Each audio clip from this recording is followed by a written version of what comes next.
odeeffannoo muudama muummee ministeera Itiyoophiyaa GAMTAA AFRIKAA irratti argatanii fi ijjannoo isaan artificial intelligence irratti qaban isiniif dhiyeessinaa waliin tura.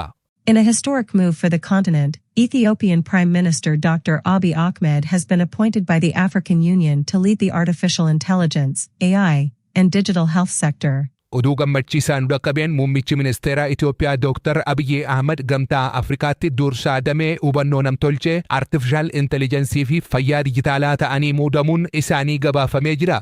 Muudamni kun ardii Afrikaa keessatti damee Tekinooloojii saffisaan guddachaa jiru kanaan hojii tarsiimawaa hojjechuuf kan kaayyeeffate ta'uun xiyyeeffannoon guddaan kennameefii jira. Dooktar Abiyyi hundeessaan dhaabbata nageenyaa fi odeeffannoo Itiyoophiyaa muudama kana kan argatan Hoggansa adda duree damee kanaaf kennanii fi hubannoo namtolchee artificial intelligenceef kennaniin akkasumas hojiiwwan kalaqa biyya Itiyoophiyaa keessatti akka babal'atuuf carraaqqii taasisaniif beekamtii kennuufiin akka ta'e gabaasni kun kan ifoomse yoo ta'u kunis hojii Itiyoophiyaan damee kanaan hojjechaa jirtu sadarkaa ardiitti guddisee mul'isee jira. Xalayaa muudama GAMTAA AFRIKAA irraa ergame keessatti hoggansi Dooktar Abiyyi tiraansformeeshinii dijitaalaa fi teeknooloojiiwwan haaraa babal'isuu keessatti qaban GAMTAA AFRIKAA biraa dinqisiifannoo guddaa argatee jira. Kunis ardichi dandeettii ofii isaa akka ijaarratuuf bu'uura cimaa ta'uu isaa agarsiisa jedhamee jira. Ergaan xalayaa muudama kanaa akka addeessutti hubannoon namtolchee artificial intelligence'n walabummaa Afrikaa mirkaneessuuf bu'a qabeessummaa hojii dabaluu fi guddina hirmaachisummaa uumuu keessatti furtuu ijoo ta'ee akka tajaajiluuf deeggarsi guddaan ministeera muummee Dooktar Abiyyiin taasifamee jiraachuunis ibsamee jira.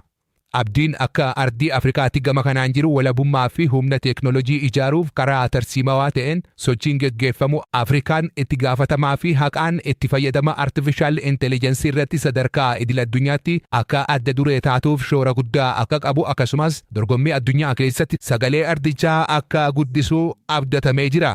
Waggoota muraasa dabran keessatti hoggansa Dooktar Abiyyi Ahmadiin Itiyoophiyaan dameelee dijitaalessuu fi hubannoo namtolchee guddina ajaa'ibsiisaa galmeessisuu dandeessee jiraachuu gabaasni kun ragaa kan bahe yoo ta'u kunis biyyattiin gara hawaasa dijitaalaatti ce'uuf murannoo qabdu mirkaneessee jira. Bu'uuraalee misooma dijitaalaa babal'isuun tajaajilaawwan mootummaa hojiirra oolchuu fi naannoo kalaqaatti maallaqa ramaduun hojiiwwan ijoo waggoota dabran keessatti xiyyeeffannoo guddaa argatanii irratti hojjetamaa turan ta'uu kunis tajaajilli mootummaa lammiidhaaf salphaatti akka gahu taasisa jedhamee jira. Inistiitiyuutii Hubannoo Namtolchee artificial intelligence hundeessuun akkasumas tarsiimoo hubannoo namtolchee biyyaalessaa wixinuun hojiiwwan jijjiirama kanaan dura irratti bu'uura cimaa kaahan ta'uu kan ibse gabaasichi inistiitiyuutiin kun qorannoo fi misooma teeknooloojii irratti xiyyeeffachuun hojjechaa jiraachuu addeessee jira.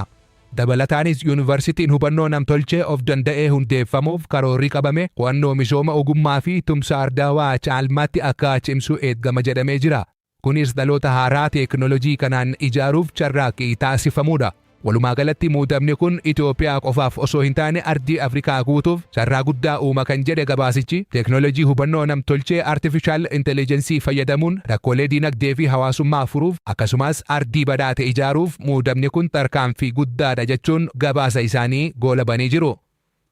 Kabajamtoota hordoftoota keenya jaalatamoo odeeffannoo filatamoo Oromoo Voice Mediaan addatti qopheessee isiniif dhiyeessu yeroo yeroon akka isin dhaqqabuuf Oromoo Voice Media follow gochuu hin dagatinaa jechaa waan waliin turtaniif guddaa galatoomaa yeroo gaarii keessan nuuf jiraadha.